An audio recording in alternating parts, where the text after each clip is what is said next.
Hello, আসসালামু আলাইকুম everyone. কেমন আছেন সবাই? আমার নতুন একটি ব্লগে আপনাদের স্বাগত জানাচ্ছি। আজকে আমি আপনাদের তৈরি করে দেখাবো অত্যন্ত সুস্বাদু মজাদার টক মিষ্টি ঝাল ঝাল কুল বড়ইয়ের আচার। আশা করছি রেসিপিটি আপনাদের ভালো লাগবে। আমার রেসিপিটি কিভাবে তৈরি করলাম ঝটপট পুরো প্রসেসিংটা আপনাদের আজকে আমি শিখিয়ে দিচ্ছি। তো চলুন শুরু করা যাক আজকের রেসিপি।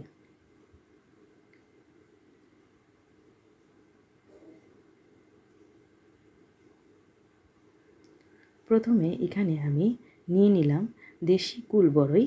এগুলোকে আমি ভালোভাবে ধুয়ে পরিষ্কার করে একদিন রোদে শুকিয়ে নিয়েছি। এখানে আমার প্রায় 250 গ্রামের মতো কুল বড়ই আছে। রোদে শুকিয়ে আনার পর এখন এগুলোকে আমি একটি শুকনো কাপড় দিয়ে মুছে নিচ্ছি, কেননা উপরে ধুলোবালি থাকলে তা মুছে নিলে পরিষ্কার হয়ে যাবে কুল বড়ইগুলো।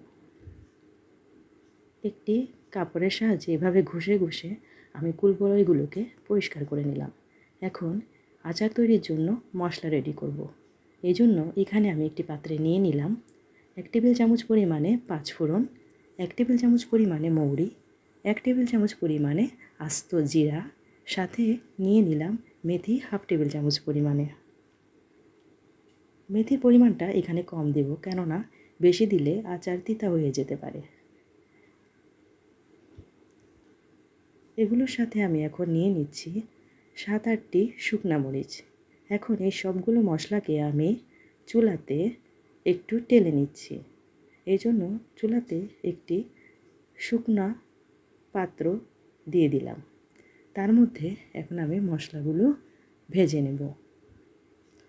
চুলার আঁচ এ পর্যায়ে মিডিয়াম টু লো হিটে থাকবে। এক এক করে আমি সবগুলো মশলা দিয়ে দিলাম। এখন এগুলোকে ভেজে নিচ্ছি। 5-7 মিনিট আলতোভাবে নেড়ে চেড়ে ভেজে নিব।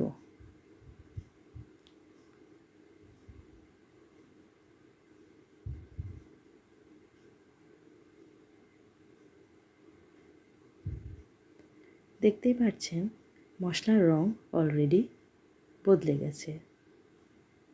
এখন আমি চুলা থেকে নামিয়ে নিব। বেশি ভাজবো না, এতে মশলা তিতা হয়ে যেতে পারে।